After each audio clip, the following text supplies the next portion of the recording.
This video is about a new amendment that was passed today with Paris Hilton and the Breaking Code Silence team in Utah, which is a place where there's several legal loopholes for out-of-state children to be sent to residential treatment centers from all around. And obviously, I've been posting a lot of videos about Breaking Code Silence. However, if you don't follow Paris Hilton or Breaking Code Silence, it's about child abuse in the troubled teen industry. And Utah is a very big hub for this industry, and it's a very profitable industry. Being a survivor of this industry, I'm here to talk more about it. And this specific amendment that was made today, for those of you that don't like reading, and that want to know what's really going on. So Paris Hilton came out with her documentary, This is Paris, which discussed her experience in the troubled teen industry being abused, triggering and proning many people to come out and talk about their experience being abused in this industry. And so it has finally snowballed to the point where legal action is being taken, and Paris and Breaking Code Silence were successful today. So this amendment was made in Utah, and the specific things that were changed by Senator Michael McKell, who is on Paris's side, are the following. Report the use of a restraint or seclusion within 1 business day, after the day on which the use of the restraint or seclusion occurs. So that's an addendum that got passed, and this one is so important. Not only is restraint really a nationwide known topic now because of a lot of racism that's been happening, police, brutally attacking and restraining people unnecessarily. But it also goes on in the troubled teen industry, and it goes on in these residential treatment centers. I'd really like to talk about this, specifically the case of Cornelius, is one individual who died of being restrained. There's actually a video of him being restrained, and what did he get restrained for, y'all? He got restrained for throwing a sandwich, and he died from this restraint. So this is a fantastic example of inappropriate restraint. And personally, from my experience of being in a residential treatment center, which I haven't given my full testimony for yet, I have seen a lot of kids be restrained unnecessarily. And this is one very, very big problem of abuse that happens in this industry, is that the staff are either just straight up abusive, or they're undertrained, and they think it's okay to restrain and basically attack a child when that child is not attacking them. And they say that it's okay to restrain somebody when they are a threat to others or themselves. And this is the biggest issue that comes up, is when police are jumping to restrain all of these cases you hear where police are jumping to restrain individuals of African American descent when those individuals haven't actually threatened the police at all and aren't threatening themselves at all. Maybe they're raising their voice slightly, maybe they're a little concerned about what's going on, and maybe they have a little bit of tone, and then all of a sudden they're being restrained head to the floor. I personally was never restrained, but watching it is traumatizing. And what's very interesting about these facilities, these children residential facilities, is that these kids are being taught to not even look at what's going on, to not acknowledge it, to not talk about it, to be silent about it. And that's what Breaking Code Silence is all about. It's about breaking that. And many of us were brainwashed into this, and so we're coming out and we're talking about it. I can remember so many times that I was in a therapy group with a kid. Let's call her A, okay, because her name did start with an A. And this was incredibly traumatic for me, and it didn't even happen to me, but watching this happen was so not okay.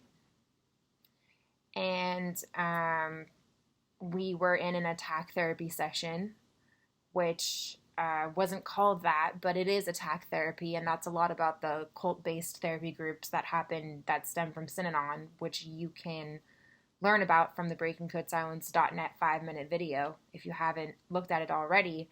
I was in one of those groups, and a girl was being attacked for the way she was behaving. As far as I'm concerned, she was being a pretty normal teenager. She wasn't doing anything physically wrong.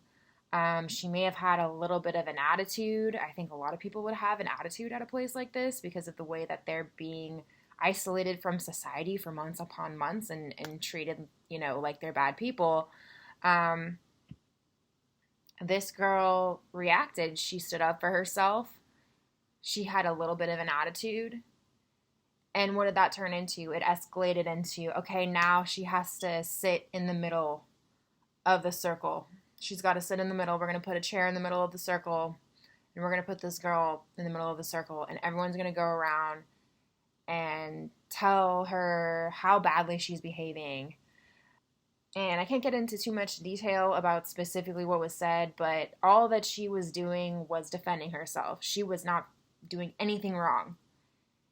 And she got restrained that day, and she got placed in isolation, which is, men or women in jail or prison who, stab somebody or do something really wrong get sent when they're in jail. This is where that girl got sent. She got placed in an isolation room. She got restrained and placed in an isolation room. I've watched this happen multiple times.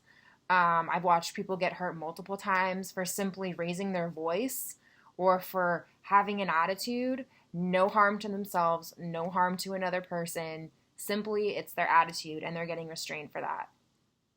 So not acceptable. So that's why this amendment was passed, I think, is now we're going to be reporting, legally by law, we're going to be requiring these places to be reporting those incidents the day after rather than a month later.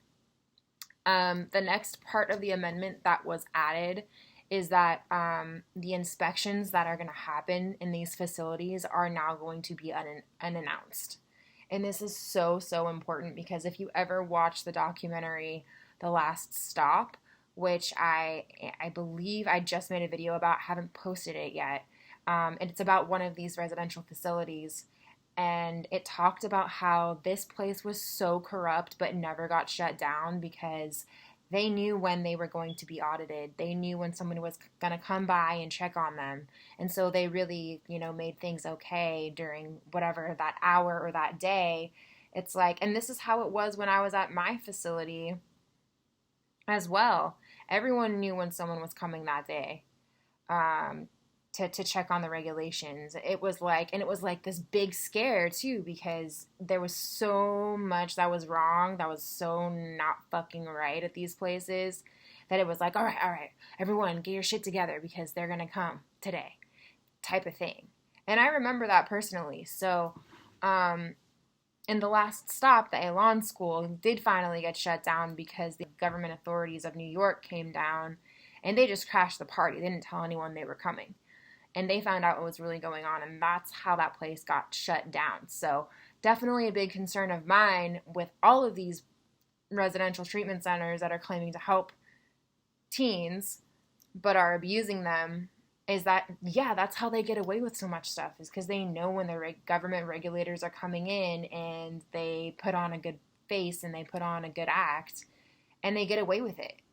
And so this amendment is helping it be more legal to go in unannounced, and they should be unannounced.